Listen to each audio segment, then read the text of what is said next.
प्यारे दोस्तों, क्या आपको मालूम है कि गलत खाना सहरी या इफ्तारी में आपको बीमारियों का शिकार बना सकता है? क्या आप जानते हैं कि सहरी और इफ्तारी के वक्त तली और भुनी चीज़ें आपके रोज़े को मुश्किल बना देती है? दोस्तों, शायद आपको ये पता होगा कि कुछ ऐसी चीज़ें हैं जो आप खाएंगे तो आपको पूरे रोज़े में प्यास और थकान महसूस होती है, लेकिन आपको लगता है कि जो आप खा रहे हैं उससे आपको दिन भर प्यास नहीं लगेगी, लेकिन इसके उल्टा होता है कि आपको प्यास और बढ़ के लगती है। क्या आप जानते हैं कि कुछ लोग रमज़ान में सेहतमंद रहने के बजाय बीमार क्यों हो जाते हैं, और कैसे आप सहरी और इफ्तार में छोटी छोटी गलतियों से अपनी सेहत के साथ बहुत ज़्यादा नुकसान कर रहे हैं? क्या रोज़ा रखते वक्त हम कुछ ऐसी चीज़ें खा रहे हैं जो हमें नुकसान दे रही है, लेकिन हम समझ नहीं पा रहे? तो आज की इस वीडियो में पूरी डिटेल के साथ हम बताएंगे। अगर आपको ये जानना है कि सहरी और इफ्तारी कैसी होनी चाहिए तो आप इस वीडियो को पूरा ज़रूर देखें। दोस्तों, रोज़े अल्लाह की इबादत होने के साथ साथ सेहत के लिहाज से भी बहुत ज़्यादा फ़ायदेमंद होते हैं। आप सबको ये तो पता होगा कि रोज़ा रखने से जिस्म की सफाई होती है और बड़ी से बड़ी बीमारी भी ठीक हो जाती है, जैसे कि कब्ज़, डायबिटीज़ यानी शुगर। और यही नहीं, रोज़ा वज़न घटाने वालों के लिए भी बहुत फ़ायदेमंद होता है। लेकिन ये सारे फ़ायदे तभी मुमकिन हैं जब आप रमज़ान के महीने में अपने खाने पीने का अच्छी तरह से ध्यान रखेंगे। रोज़ा रखने का जिस्मानी फ़ायदा हासिल करने के लिए आप सभी को ये मालूम होना बहुत ज़रूरी है कि रमज़ान के महीने में सहरी और इफ्तारी के वक्त में क्या खाए और क्या ना खाए। कई बार आपने देखा भी होगा कि कुछ लोगों की रमज़ान के महीने में अचानक तबीयत बिगड़ जाती है और वो बीमार हो जाते हैं। दरअसल उनके साथ रोज़ा रखने की वजह से ऐसा नहीं होता, बल्कि वो सहरी और इफ्तारी में अपने खाने पीने का ध्यान नहीं रखते। इस वजह से वो रमज़ान के महीने में बीमार हो जाते हैं। इसीलिए आज की इस वीडियो में हम आपको ऐसी चीज़ों के बारे में बताने वाले हैं जिनको भूल कर भी कभी रमज़ान के महीने में नहीं खाना चाहिए, और साथ में हम आपको 5 ऐसी चीज़ों के बारे में भी बताएंगे जिनको रमज़ान के महीने में हर इंसान को खाना चाहिए, क्योंकि इन चीज़ों को खाने से इंसान के शरीर को बहुत ज़्यादा फ़ायदा पहुंचता है और इंसान अपने आप को पूरे दिन रोज़ा रखने के बावजूद भी तरोताज़ा महसूस करता है। इसीलिए आज की ये वीडियो आप सभी के लिए बहुत ही ज़्यादा ख़ास है।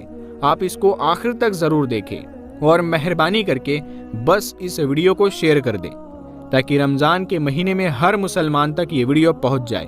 दोस्तों, सबसे पहले तो हम आपको उन चीज़ों के बारे में बताते हैं जिनको आप भूल कर भी रमज़ान के महीने में सहरी और इफ्तारी के वक्त ना खाएं, क्योंकि इनको खाने से इंसानी शरीर को बहुत नुकसान पहुंचता है और देखते ही देखते इंसान बहुत बीमार हो जाता है। नंबर 1, तला और भुना ना खाए।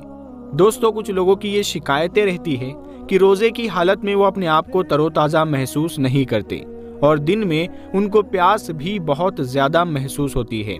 ऐसे लोगों को चाहिए कि वो सहरी के वक्त ज़्यादा तला भुना और मसालेदार खाना बिल्कुल भी ना खाए, जैसे कि सहरी के वक्त में समोसे, पिज़्ज़ा या बर्गर वगैरह बिल्कुल भी ना खाए, और इसके साथ ही सहरी के वक्त में मीठा खाना भी ना खाए, क्योंकि तला हुआ और मीठा खाना खाने से इंसान को प्यास बहुत ज़्यादा लगती है और फिर शरीर को बार बार पानी की ज़रूरत महसूस होती है।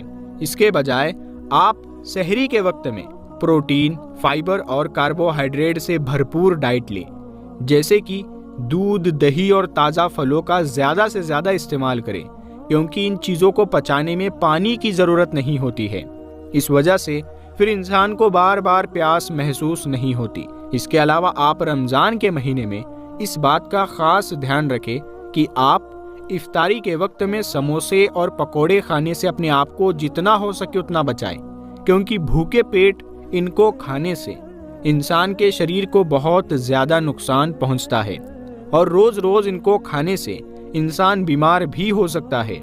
इसीलिए आप इफ्तारी के वक्त भी पकोड़े और समोसे जैसी चीज़ों को बिल्कुल ना खाएं। नंबर 2, चीनी वाला शरबत ना पिए। दोस्तों बहुत सारे लोग रमजान के महीने में इफ्तारी के वक्त ये भी गलती करते हैं कि जैसे ही रोजा इफ्तार हुआ वैसे ही वो चीनी वाला शरबत पीना शुरू कर देते हैं और लगातार 3 या 4 गिलास चीनी वाला शरबत भी पी लेते हैं, मगर फिर भी उनकी प्यास नहीं बुझती। इसका कारण ये है कि दिन भर का खाली पेट होने के बावजूद अगर कोई शख्स मीठा पानी पीता है तो ये उसके शरीर में पानी की कमी को पूरा नहीं होने देता, बल्कि चीनी की वजह से प्यास और ज्यादा बढ़ जाती है।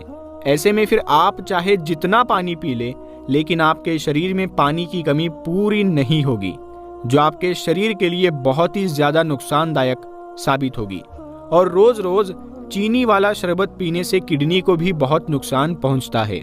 इसीलिए चीनी को व्हाइट पॉइजन यानी कि सफेद जहर भी कहा जाता है, क्योंकि इसमें केमिकल की मात्रा बहुत ज्यादा होती है।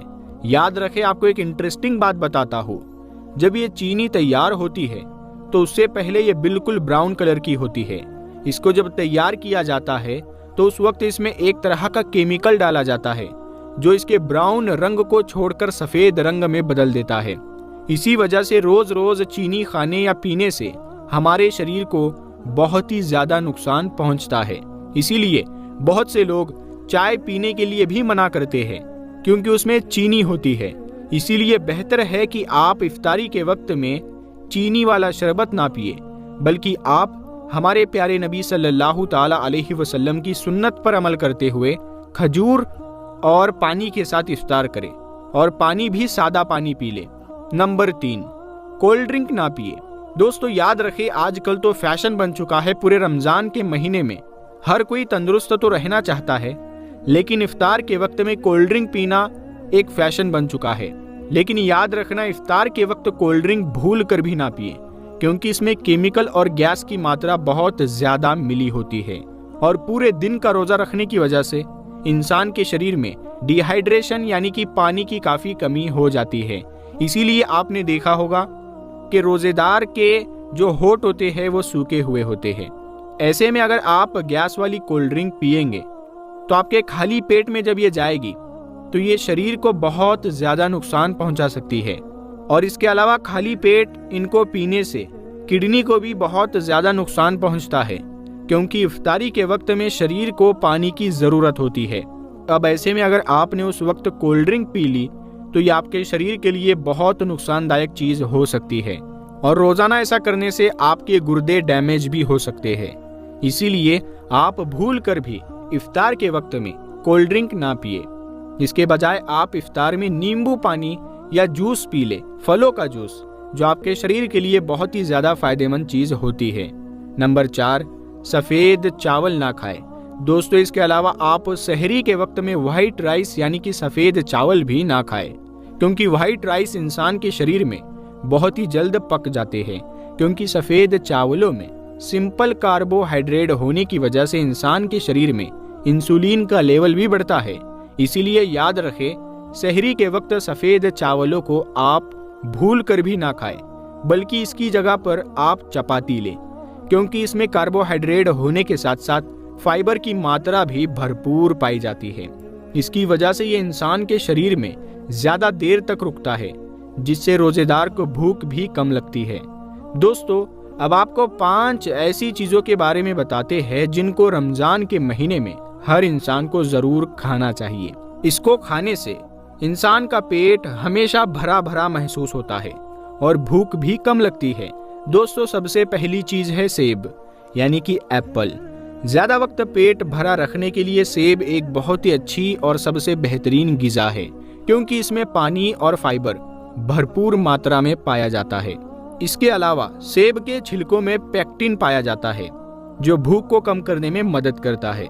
नंबर 2, जौ या ओटमील। दोस्तों दूसरी चीज है जौ, ओटमील। सहरी के वक्त में इसको भी खाने से पेट काफी वक्त तक भरा महसूस होता है, क्योंकि इसमें कार्बोहाइड्रेट भरपूर मात्रा में पाया जाता है, जिसको पचाने में बहुत ही ज्यादा वक्त लगता है। ये इंसानी शरीर में ऊर्जा के लेवल को बनाए रखता है। इसके अलावा जो ब्लड शुगर और इंसुलिन के लेवल को भी मेंटेन रखता है, जिससे शरीर में फैट भी जमा नहीं होता। नंबर 3, खट्टे फल। दोस्तों रमजान के महीने में खट्टे फल भी जरूर खाने चाहिए। जैसे कि संतरा, नींबू, अंगूर, अमरूद वगैरह। और इसके अलावा पपीता जैसे फलों में विटामिन और फाइबर भरपूर मात्रा में पाया जाता है, जो अमीनो अम्ल को उत्तेजित करके फैट को खत्म करने का काम करते हैं। इन फलों में पानी की मात्रा बहुत ज्यादा होती है, जिससे पेट भरा हुआ महसूस होता है। नंबर 4, हरी और पत्तेदार सब्जियां। दोस्तों, हरी और पत्तेदार सब्जियों में कैलोरी की मात्रा बहुत कम होती है और इसके अलावा इन हरी सब्जियों में विटामिन, मिनरल्स, फाइबर भरपूर मात्रा में पाए जाते हैं, जिसकी वजह से ये देर तक पेट भरा रखने में मदद करती है। इसीलिए रमजान में हरी सब्जियों को भी ज्यादा से ज्यादा इस्तेमाल करना चाहिए। नंबर 5, दूध और दही। दोस्तों, लो फैट डेयरी प्रोडक्ट्स जैसे कि दही, छाछ, लस्सी, दूध, इनमें भी भरपूर मात्रा में कैल्शियम पाया जाता है, जो फैट सेल्स को ब्रेक करने में मदद करता है।